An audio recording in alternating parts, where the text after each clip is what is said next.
இன்வெஸ்டால தார முக்கியமான வீடியோ இது. சேவ் பண்ணி வச்சுக்கொள்ளுங்க. ரோமலா எங்களுக்கு ஒரு ஸ்டொப்லெஸ் ஒன்று ஏன் வைக்கம் என்றது தெரிகிறது இல்லை. அதால தான் பாதி பெரிஞ்ச லொஸ்ட் அடிக்கிற நான் முழுக்க முழுக்க இன்றைக்கு ஸ்டொப்லெஸ் பத்தி தான் பார்க்க போறோம். நீங்க இதுக்கு முதல் நிறைய இடங்கள்ல கிளாஸுக்கு ஜாயின் ஆகி ஒரு ஸ்ட்ராட்டஜியும் சரி வராம ஸ்கேம் பண்ணப்பட்டு கிளாஸ் ஃபீஸை லொஸ்ட் ஆக்கி ட்ரேடிங்ல டிபாசிட் பண்ணி லொஸ்ட் ஆகியிருந்தால் நீங்க பயமில்லாம இந்த முறை நடக்க போற புது பேட்ச்ல ஜாயின் ஆகி கொள்ளலாம் 2ஆம் தேதி. இதுல உங்களுக்கு ஹிட் எல்லாம் எடுத்துக்கொள்ளக்கூடிய மாதிரி இருக்கும். இந்த போஸ்ட்ல நீங்க ஆல்ரெடி பார்த்துருப்பீங்க. சரி, வருவோம் விஷயத்துக்கு. இப்ப இதுல பாத்தீங்களா எங்களுக்கு இந்த மாதிரி ஒரு ஓட பிளாக் ஒன்று இருக்கின்றால் நாங்க என்ன செய்வோம், இதுல ஒரு ஸ்டொப்லெஸ் ஒன்று இந்த மாதிரி செட் பண்ணுவோம். ஓட பிளாக்ல இருந்து கொஞ்சம் கீழுக்கு நாங்க ஒரு ஸ்டொப்லெஸ் ஒன்று வைப்போம். அப்ப இந்த மாதிரி ஒரு ஸ்டொப்லெஸ் ஒன்று வைக்கும்போது என்ன நடக்கும் என்றால் பெரும்பாலான நேரத்துல இந்த ஸ்டொப்லெஸ் அடிபடும். ஏனென்றால் இன்டியூஷனுக்கு தெரியும் நாங்க எங்க ஸ்டொப்லெஸ் ஒன்று வைப்போம். அப்ப அதனால இப்போயுமே நாங்க என்ன செய்யக்கூடாது, ஸ்டொப்லெஸை ஓட பிளாக்கோட ஒட்டி வைக்க கூடாது. சரி, இந்த ஸ்டொப்லெஸ் நாங்க ஏன் வைக்கம் என்றால் நாங்க ஒரு என்ட்ரி ஒன்று எடுக்கோம் இந்த ஓட பிளாக்ல. இந்த ஓட பிளாக்ல நாங்க என்ட்ரி ஒன்று எடுத்தோம் என்றால் அது எங்களுக்கு நாங்க எதிர்பார்த்த மாதிரி இந்த ஓட பிளாக் பையும் ஆகலாம், ஒப்போசிட்டா செல்லும் ஆகலாம். 50க்கு 50 சான்ஸ் எது வேணுமென்றாலும் நடக்கலாம். சரிதானே? அப்ப அப்படி இருந்து நாங்க சுவரா சொல்லலாது மார்க்கெட் உண்மையில இந்த ஓட பிளாக் பை ஆகுமா செல் ஆகுமான்னு சொல்லலாது, எது வேணுமெல்லாம் நடக்கலாம். அப்ப நம்மளோட பார்ட் என்ன, இதுல நாங்க செய்ய வேண்டிய வேலை என்ன என்று சொல்லி சொன்னால் நாங்க இதுல என்டர் ஆகுவோம். ஆகும்போது நாங்க எதிர்பார்த்த மாதிரி இதுல இருந்து பை ஆகாம செல் ஆகினாலும் கூட எங்களுக்கு எந்த பிரச்சனையும் இல்லாத அளவுக்கு நாங்க குறைஞ்ச ஒரு ஸ்டாப்லஸ் ஒன்று தான் வைக்க வேணும். பெரிய ப்ராஃபிட்டுக்கு ஆசைப்பட்டு பெரிய ஸ்டாப்லஸ் நாங்க வைக்கலாதுன்னு நாங்க என்ன செய்யணும், எங்களால அக்செப்ட் பண்ணி கொள்ளக்கூடிய அளவுக்கான ஸ்டாப்லஸ் வைக்கணும். இப்ப நீங்க உங்களால மேனேஜ் பண்ண கூடிய அளவுக்கு நீங்க ஸ்டாப்லஸ் இதுல வைப்பீங்களான்னு சொல்லி சொன்னால் அது ஸ்டாப்லஸ் பட்டாலும் எங்களை பெருசா அது பாதிக்காது. இதுவே நல்ல லோட் சைஸ் போட்டு லிவரேஜ் போட்டு என்ட்ரி ஒன்று எடுத்து விட்டுட்டு ஒரு ட்ரேடுக்கு பெரிய அளவு லோஸ்ட் ஆகினால அது பெரிய தலைவலியா இருக்கும். அப்புறம் அதை பிடிக்க நாங்க சேஸ் பண்ண வேண்டி வரும். அப்படியெல்லாம் இல்லாம நீங்க வைக்கிற ஸ்டொப்லஸ் எப்படி இருக்கணும்னு சொல்லி சொன்னால் இது பட்டாலும் உங்களுக்கு வேதனையும் தராத மாதிரி இருக்கணும். பிறகு முக்கியமான விஷயங்களை தான் நம்ம இன்றைக்கு கலைக்க போறோம். பெலட்ல ஒரு $100 இறக்கி நீங்க $10 ட்ரேடுக்கு போட போறீங்கன்னு சொல்லி சொன்னால் உங்களுக்கு குறைஞ்சது ஒரு $2 ஸ்டாப்லஸ் படலாம். அப்ப $2 ஸ்டாப்லஸ் படலாம் என்றால் நீங்க பிக்ஸ் பண்ணிடணும். ஓகே, இந்த ரிஸ்க் இன்றைக்கு $2 தானே. இப்ப இந்த $2 தானே நீங்க பிக்ஸ் பண்ணீங்களா இருந்தால் ஸ்டாப்லஸ் நான் எப்படி சொல்லிருக்கேன், இந்த மாதிரி ஓட பிளாக்ல இருந்து இறக்கி வைக்க வேணும். ஏனென்றால் நிறைய டைம் ஓட பிளாக் கிடைக்க ஸ்டாப்லஸ் எல்லாம் அடிச்சுட்டு போறது என்ன. அப்ப அதனால நம்ம எவ்வளவுக்கு இறக்கி வைக்கணும் அவ்வளவுக்கு எங்களுக்கு ஸ்டாப்லஸ் படுற வீதம் குறையும். இப்ப சில பேர் என்ன செய்யறாங்கன்னா இந்த மாதிரி பக்கத்துல வச்சுட்டு அவங்க ஒரு $10 எடுக்க போறாங்கன்னா ஒரு $5 $4 மாதிரி ஸ்டாப்லஸ் வரப்ப செட் பண்றோம். அப்ப இந்த மாதிரி ஸ்டாப்லஸ் அவங்க பெருசாக்கி வைக்கும்போது அவங்க யோசிக்கிற விஷயம் என்னன்னா, நாங்க இந்த மாதிரி பெருசா ஸ்டாப்லஸ் வச்சோம் என்றால் இப்படி சின்னனா இருக்கும் போது $4 போக வேண்டியது இந்த மாதிரி வைக்கும்போது $8 போகுமே, கிட்டத்தட்ட 80% போயிடுமே என்று யோசிக்கிறது.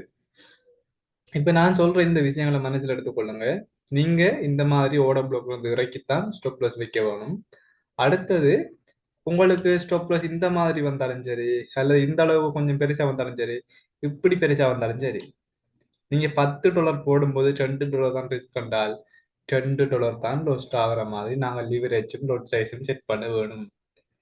இந்த மாதிரி சின்ன ஒரு ஸ்டாப்லஸ் வந்தாலும் $2 தான், பெரிய ஸ்டாப்லஸ் வந்தாலும் $2 தான். இதுல எந்த மாற்றமும் இல்லை. இந்த ஸ்டாப்லஸ் ஏரியா கொஞ்சம் பெருசா இருக்கே, அப்ப பெரிய அளவுல லோஸ் பண்ணணுமே அப்படி இல்லை.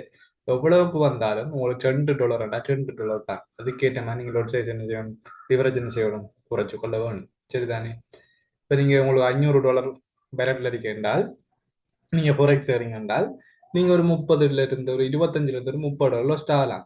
அப்ப அப்படி 25ல இருந்து $30 லோஸ்ட் ஆகிறதுக்கு இப்ப நீங்க இந்த மாதிரி ஸ்டாப் பிளஸ் உங்களோட அந்த ஓட பிளாக்கோ என்ட்ரி பாயிண்ட் பொறுத்து இந்த மாதிரி ஸ்டாப் பிளஸ் வருது என்றால் இது பட்டாலும் நமக்கு 25ல இருந்து $30 தான் வரணும்.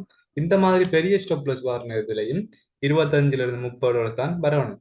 இப்ப நாங்களே எங்களை சமாதானப்படுத்திக் கொள்ளக்கூடாது. இந்த மாதிரி ஸ்டாப்லஸ் இருக்கும்போது நாங்க 25 தானே கொடுத்தோம், இப்ப கொஞ்சம் பெரிய ஸ்டாப்லஸ் தானே, நாங்க 50 எடுக்கலாமே, அப்படி எல்லாம் எடுக்கக்கூடாது. எங்களோட ரிஸ்க் மேனேஜ்மெண்ட் சரியா இருக்கணும் என்ன.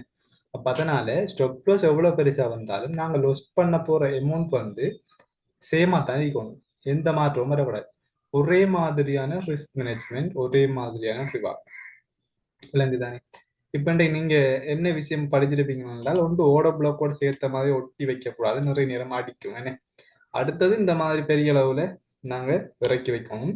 ஸ்டொப்லஸ் பெருசா இறக்கி வச்சாலும் கூட என்ன செய்யணும், எங்களுக்கு லோஸ்டா போற அமௌண்ட் வந்து சேமா இருக்கணும். அதுக்கேற்ற மாதிரி லிவரேஜையோ லோட் சைஸையோ நாங்க குறைக்க வேணும். சரியா? இப்ப நாங்க எப்படி யோசிப்போம் என்றால், ஓகே நான் இவ்வளவு பெரிய ஸ்டொப்லஸ் வைக்கும் போது எனக்கு $30 ஒரு ஸ்டொப்லஸ் படுது என்றால், இதே மாதிரி இவ்வளவு தூரம் போனா தானே $30 ப்ராஃபிட் ஒன்று வரும். அப்ப நான் பெரிய ஒரு மூமெண்ட்டுக்கு $30 தானே ப்ராஃபிட் எடுக்க நீங்க யோசிப்பீங்க. அப்ப இதுவே நான் பெரிய ஒரு லோட் சைஸ் கொண்டு வச்சிருந்தா இந்த மாதிரி ஏரியா வரும்போது பெரிய ஒரு ப்ராஃபிட் ஒன்று மேக் பண்ணிக்கலாமே என்று நீங்க நினைப்பீங்க. இப்ப இதுல இருக்கிற கதை என்னென்றால், நாங்க பெரிய ரிஸ்க் எடுக்கும் போது என்ன நடக்கும்னு சொல்லிச்சுன்னா, எங்களுக்கு அது ஸ்டொப்பர்ஸ் பட்டா பெரிய ஒரு லாஸ் ஆகும். சரிதானே? இப்ப நீங்க பெரிய ரிஸ்க் எடுத்து உங்களுக்கு பெரிய அளவு ப்ராஃபிட் வந்தாலும் அடுத்த நாள் அதுக்கு அடுத்த நாள் அது என்ன செஞ்சிடும், அது அப்படியே போயிடும். எவ்வளவு வேகமா வருதோ அவ்வளவு வேகமா போயிடும்.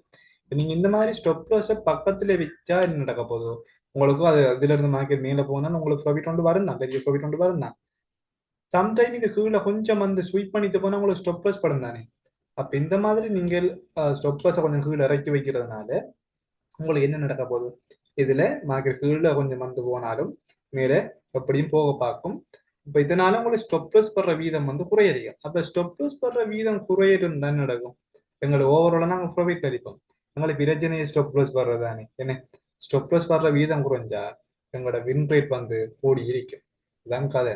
அப்ப நீங்க எனக்கு இது இவ்வளவு மூமெண்ட்டுக்கெல்லாம் எனக்கு சின்ன ப்ராஃபிட் எடுக்க இயலாது, எனக்கு பெரிய ப்ராஃபிட் தான் வேணுமென்ட்டு நீங்க இந்த மாதிரி வைப்பீங்களா இருந்தால், உங்களுக்கு இதுக்கேற்ற மாதிரி நீங்க $30 கால்குலேட் பண்ணி பெரிய ரோட் சைஸ் போட்டு அடிக்கலாம்.